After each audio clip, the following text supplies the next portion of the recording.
LDF-ന്റെ കഥ കഴിഞ്ഞല്ലോ. 3 ആഴ്ചയായി ഈ സർക്കാർ അധികാരത്തിൽ വന്നിട്ട് 18 ദിവസം കഴിഞ്ഞു.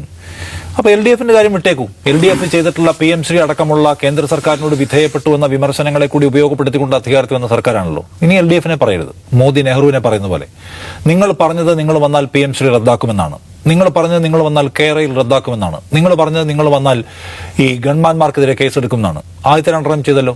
ഒരു റിസ്ക്കും ഇല്ലാത്ത കാര്യമാണ്. കേരയിൽ ഞങ്ങൾ റദ്ദാക്കുന്നു. കേന്ദ്ര സർക്കാരിന്റെ പെർമിഷൻ കിട്ടാത്തതും ഇവിടുത്തെ BJP അടക്കം എതിർക്കുകയും ചെയ്യുന്ന സംഗതിയായിരുന്നു കേരയിൽ. അത് റദ്ദാക്കി. ഗൺമാന്മാരുടെ കാര്യത്തിൽ കേസെടുത്തു. PM-ശ്രീയുടെ കാര്യത്തിൽ എന്താണ് എടുക്കാത്തത്, നിലപാടെടുക്കാത്തത്? അത് കേന്ദ്ര സർക്കാരുമായി തെറ്റേണ്ടി വരും. നേരത്തെ പറഞ്ഞതുപോലെ കേന്ദ്ര സർക്കാരുമായി തെറ്റുന്ന ഒരു പരിപാടിക്കും ഇല്ല എന്ന് ഈ സർക്കാർ തുടക്കത്തിലെ വ്യക്തമാക്കി കഴിഞ്ഞിരിക്കുന്നു.